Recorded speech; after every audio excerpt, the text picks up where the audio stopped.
kulanti wacan oo wanaagsan daawadayaalkani waa xogta wararka TV ku soo dhawaada qodobada daawad doontaana waxaa kamid ah Soomaaliya oo sanadkan dalal badan uga hormartay qiimeynta awoodda militariga hadaba yaa ku amaanan xoojinta ciidamada Rooble Khayre mise Farmaajo faalo xiiso leh ayaa daawad doontaan General Saadiq John oo diyaarad hubsida kala degtay Dhuusamareeb iyo qorshihiisa ku aadan kursiga xildhibaannimo hooyada dhashay Graan Taliil oo go'aan culus qaadatay kuna baaqday in Fahad Yaasiin kursi xildhibaannimo uusan ka soo qaadan beledweyne guddiga xalinta khilaafaadka oo soo saaray xiriin xasaasi ah sheegayna inay iskala qaybiyeen oo maamul goboleed kasta 3 xubnood loo diray haddaba taas miyay yaray doontaa boobka doorashada ee madaxda dowlad goboleedyada xog xasaasi ah oo laga helay dilkii gudoomiye hore gobolka Hiiraan ee Muqdisho lagu dilay dilka mid siyaasadeed buu ahaa xog rasmi ah ayaa daawad doontaan dani oo degdeg ugu safraya Imaaraadka Carabta iyo hub uu lacag ka bixinayo iyo duulaan ku yahay madaxweyne dani xog xasaasi ah oo ku aadan arrintaas ayaa daawad doontaan wararka caalamkana saaxiibayaal waxaa kamid ah dagaalka dhex qarxi raba wadamada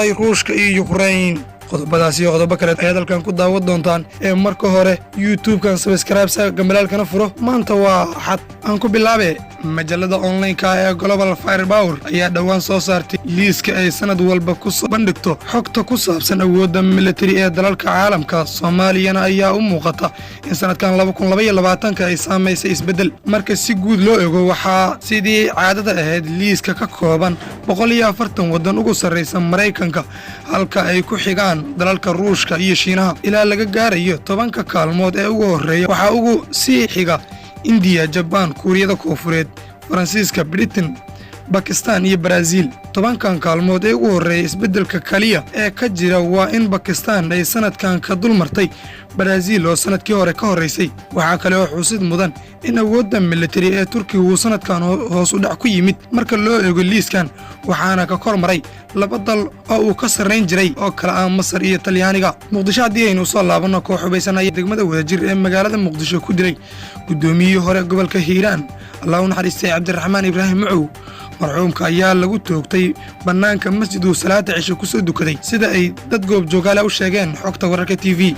Cabdiraxmaan Ibraahim Macow oo muddo dheer ku soo jiray siyaasadda Soomaaliya ayaa haatan u sharaxnaa mid kamid ah kuraasta golaha shacabka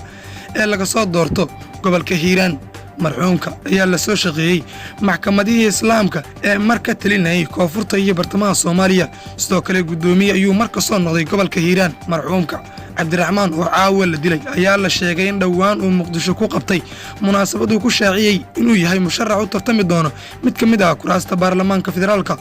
ee laga soo doorto gobolka Hiiraan dhanka kale iyo Galmudug hadii aynu aadno sida loo balansan yahay doorashada golaha shacabka ayaa ka dhacaysa magaalada Dhuusamareeb ee caasimadda Galmudug waxaana jira warar soo baxaya oo musharaxiinta laga helay kuraas saameyntooda leh ayaa ka dhacaya doorashada halkaasi waxaana la ogaan karin sida loo kala adkaan doono ilwareedyo lagu kalsoon yahay ayaa xogta wararka u sheegay in diyaarad hubsida ay ka degtay magaalada Dhuusamareeb waxaana la sheegay in musharax xildhibaan Saadiq John in ciidankaasi iyo hubka lagu ilaalin doono kursiga General Saadiq John u taagan yahay waa midka uu ku tartami doono mar kale xildhibaan Abdidoon Yare walow Saadiq la sheegay inuu ku guuleysan karo madaxweyne Qorqor ayaa hore uga digay in hub aan la geli karin Dhuusamareeb iyo Gaalkacyo oo doorashada golaha shacabka ay ka dhacayso ku dhawaad 100 askari iyo hubkooda ayaana la sheegay in Saadiq John uu la tagay Dhuusamareeb waxaana waayihii dambe uu saaxiib la ahaa Qorqor oo kursiga la siinayo u ballan qaaday Abshir Maxamed Bukhari gudoomiye ku-xigeenkii hore golaha aqalka sare ayaa sanadkan la doonayay in kursiga golaha shacabka ee hub 248 uu u tartamo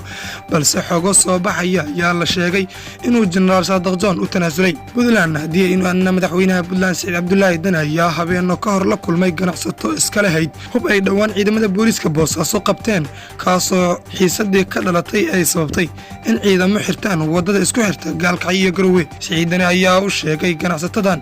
in hubkan uusan siin karin laba culeysna haysato oo mid kamid ah tahay inay iibsadaan dhinaca BSF oo uu halis ku sifeeyay haday gacanta u gasho iyo tan labaad oo ah in ganacsato kale oo hub laga qaatay iyana loo sii daayo ay ku qasbi doonto qabiilada gobolka Bari qorshahan in la qariyo ayuuna codsaday madaxweyne Dani dood dheer kadib Saciid Dani ayaa sheegay inuu bixinayo lacagta $280,000 qiimaha hubkan 140,000 oo kamid ah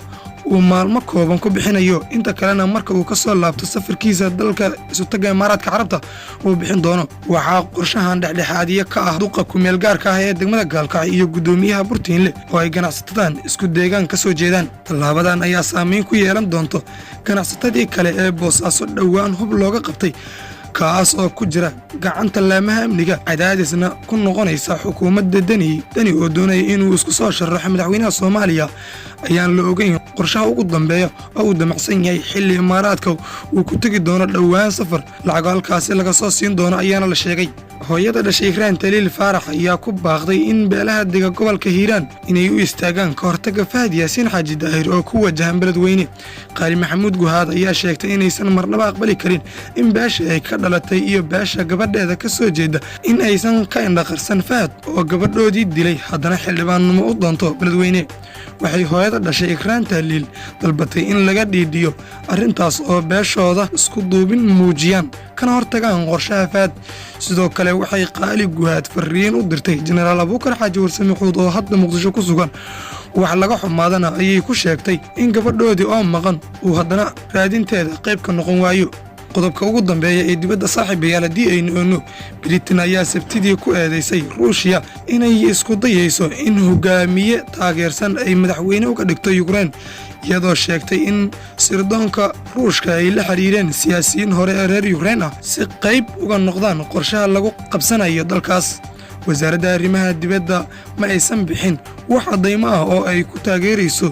eedaynteeda oo timid xilli ay xiisad u dhaxayso Ruushka iyo reer galbeedka oo ka dhalatay ciidamada Moscow ay dhoobtay xuduudda Ukraine. Moscow waa ay beenisay sheegashooyinka reer galbeedka ee ah inay qorsheynayso inay qabsato dalka Ukraine. wasaaradda arrimaha dibadda Britain waxay sheegtay inay heshay xog muujinaysa in dowladda Ruushka ay ka fikirayso inay sharci dejiyihii hore ee Ukraine ay ka dhigato hogaamiyaha dalkaas. uma dulqaadan doono shirqoolka in gudoomiye taageersan Ruushka madax looga dhigo Ukraine. waxaa sidaas Twitterka ku soo qortay wasiirka arrimaha dibadda ee Britain.